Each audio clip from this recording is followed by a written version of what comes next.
Saturday marked the second day of drills at the 2019 NFL Scouting Combine, and the units that took to Lucas Oil Stadium in Indianapolis had no shortage of upside and athletic prowess. From gunslinging quarterbacks to promising tight ends to speedy wide receivers, there were plenty of standouts during today's workouts. Though the Chicago Bears don't really have needs at any of those positions, a team can never have enough offensive weapons. That said, there's a chance they could consider using a day 3 selection or two on another target for Mitchell Trubisky. As I head back home from a fun couple of days in Indianapolis, here are my takeaways from the developments of Saturday's action. Tight end. The consensus top 2 tight ends in the 2019 draft are both from Iowa, Noah Fant and DJ Hawkinson. While the latter is the top player at the position on my draft board, it was the former who put together the more impressive outing.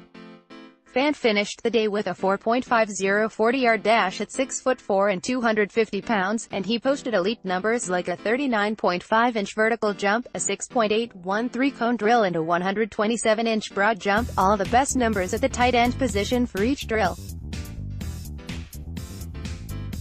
In receiving drills, he displayed the body control, hip sharpness, and fluid movement of a wide receiver. Though far from an elite blocker at his position, he did show some aggression and upside in blocking drills. He and Hawkinson, who finished second behind Fant in all 3 of the aforementioned workouts, should both be off the board by the time the first round ends. Alabama's Irv Smith Jr. managed to stand out as a player who might not be as far off from the Iowan duo as some think. He killed it in receiving drills, the gauntlet in particular, and showed the chops of a legitimate receiving threat at the next level. Though his agility numbers aren't incredible, he ran a 4.63 40-yard dash at 242 pounds and looked pretty fluid as a route runner. An early third-rounder in my eyes heading into today, he could be an enticing option for teams looking for a pass-catching tight end on day 2. The Bears probably won't focus too much on a tight end in the draft, but if they want to give Adam Shaheen some competition, they could find some solid pieces on day 3 of the draft. Utah State's Dax Raymond moved fluidly as a route runner and displayed strong hands in drills. I wasn't incredibly high on him heading into the combine, but his outing today will surely send me back to the film room to watch some more tape of his. Josh Oliver from San Jose State is a sleeper of mine, and he confirmed my optimism on the field today. He ran a 4.63 40-yard dash at 255 pounds, looked fluid in receiving drills and even came down with a one-handed snag. If Chicago were to look for a tight end in the 4th or 5th round, either one of them would be a very good addition to their roster. Quarterbacks this year mark my 3rd straight year of attending quarterback workouts at the Combine, and I can confirm that this year's group of signal callers failed to stack up with its 2 predecessors. That shouldn't come as a surprise for people who have watched the 2019 quarterback class, but this year is short on possible franchise quarterback candidates. Oklahoma's Kyler Murray choosing not to participate in drills brought about an even greater shortage of talent to the group. With the Heisman Trophy winner out, Dwayne Haskins from Ohio State was the most prolific quarterback of the group, and that was proven with both his performance and the outings of his peers. Haskins wasn't perfect. I'd rank his day at the Combine behind the likes of Trubisky, Deshaun Watson, Baker Mayfield and Josh Rosen, but he showed the most promise of the day. He flashed great touch on his deep balls, threw with good timing and anticipation, and the ball placement onto some of his sideline passes was solid. He failed to reach 5 seconds in the 40-yard dash, though he will have a chance to run again at his pro day. Murray is still my QB1 despite his tiny frame, but Haskins should be the only other quarterback selected in the top 10. Murray's Drew Lock and Duke's Daniel Jones both flashed some promise in drills, and both of them could be candidates to come off the board in the back end of the first round. However, neither of them were very consistent with ball placement, so their respective draft stocks stayed about even.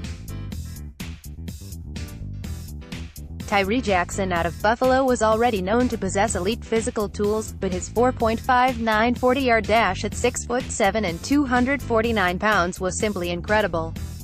Combine that with his monster arm that was on display often on Saturday, and his stock may have improved more than any other quarterback in the class.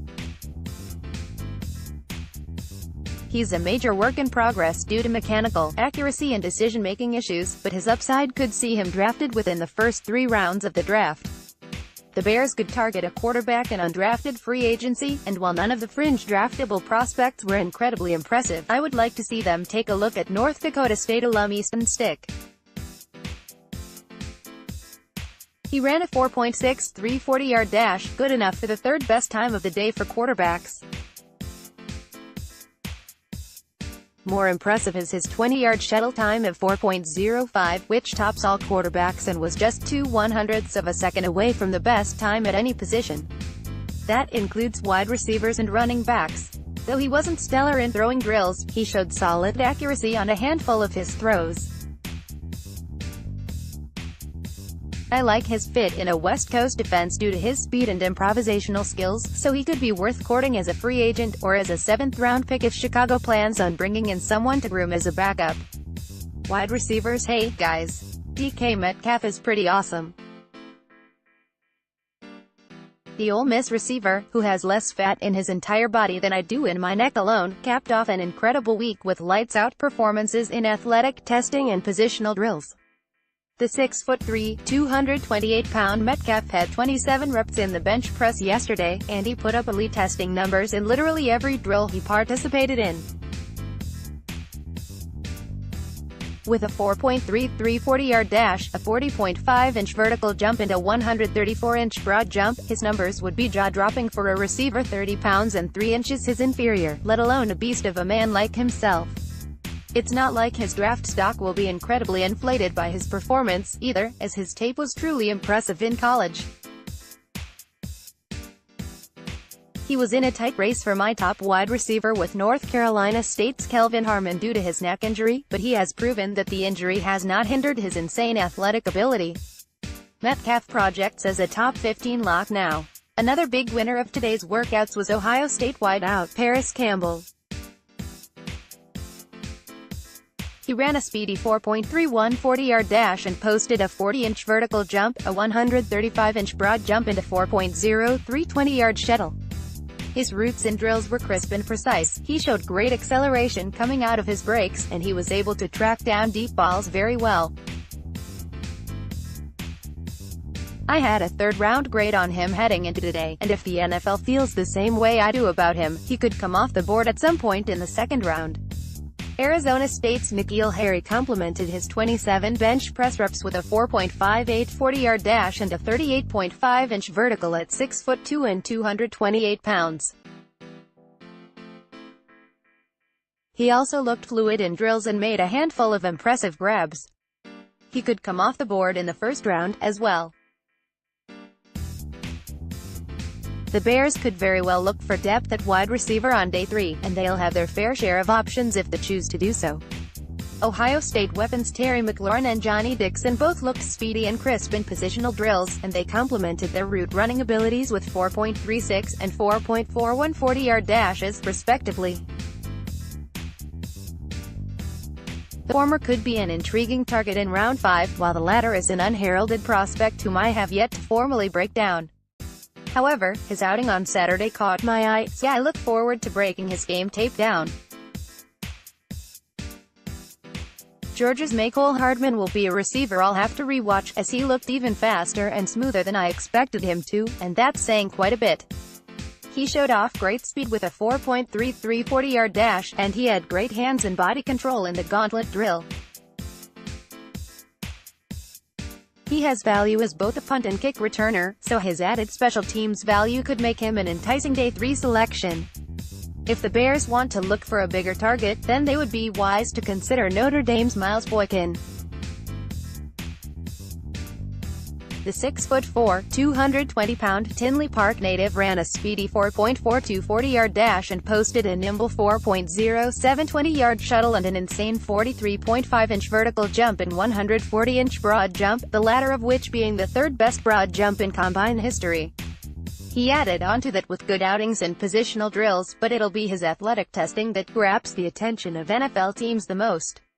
He's another guy the first don't have a true feeling for yet stock-wise, but he definitely has the physical tools to warrant a draft pick as an ex-receiver.